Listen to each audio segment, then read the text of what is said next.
അപ്പോൾ ഗൈസ് ഇന്നൊരു birthday vlog ആയിട്ടാണ് ഞാൻ വന്നിരിക്കുന്നത്. ഇതാണ് നമ്മുടെ ബർത്ത്ഡേ ഗേൾ. ജൂൺ തുടങ്ങിയപ്പോൾ പറയാൻ തുടങ്ങിയിരിക്കുന്നത് ഈ മാസമാണ് എന്റെ പിറന്നാൾ, എല്ലാവരും വരണം, ബിരിയാണി എന്റെ വക. അതുപോലെ കേട്ട പാതി കേൾക്കാത്ത പാതി പിറന്നാൾ ആഘോഷിക്കാൻ ഞങ്ങൾ എല്ലാവരും ഇറങ്ങി. അങ്ങനെ നല്ല സ്പോട്ടും തപ്പി ഞങ്ങൾ നേരെ ബീച്ചിലെത്തി. മെയിൻ ഉദ്ദേശം കുറച്ച് നല്ല ഫോട്ടോസ് എടുക്കണം, കേക്ക് കട്ട് ചെയ്യണം, നേരെ കുറ്റിച്ചെറിയ പോകണം, ബിരിയാണി കഴിക്കണം. മഴ ആയതുകൊണ്ട് തന്നെ ബീച്ചിൽ വലിയ ആൾക്കാരൊന്നുമില്ല.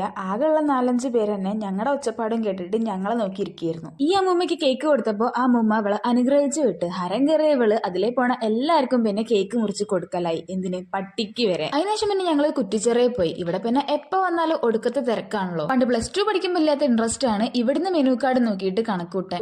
ഒരു വിഷമം വേണ്ട വെച്ചിട്ട് പറഞ്ഞ ബഡ്ജറ്റിന് ഒരു ഇത്തിരി ഇങ്ങോട്ടോ അങ്ങോട്ടോ നീങ്ങാതെ ഞങ്ങൾ ബിരിയാണിയും ചിക്കൻ 65ഉം ഇവിടുത്തെ സ്പെഷ്യലായ ബീഫ് ഗുണ്ടൂര് വരെ വാങ്ങി ട്രൈ ചെയ്ത് നോക്കി. കഴിച്ച ക്ഷീണം മാറ്റാൻ ഗുജറാത്തി സ്ട്രീറ്റിൽ കൂടെ 2 നടന്ന് ഞങ്ങൾ വീണ്ടും ബീച്ചിലെത്തി. പിന്നെ കുറച്ചു നേരം ബീച്ചിന്റെ ഭംഗി ആസ്വദിച്ച് പണ്ട് കൂടെ പഠിച്ച ഒരു 4 കുറ്റവും പറഞ്ഞ് സൊറ പറഞ്ഞിരുന്നു. ബസ് കയറാൻ ഇവർക്ക് എന്തായാലും മാനാഞ്ചിറ വരെ പോകണം. എന്നാ പിന്നെ സ്ക്വയറിലും കൂടെ കയറിയേക്കാ വിചാരിച്ച് ഒന്ന് സ്ക്വയറിലും കൂടെ കയറി ഇറങ്ങിയിട്ടുണ്ടായിരുന്നു. അപ്പൊ അത്രേ ഉള്ളൂ. ടാറ്റാ.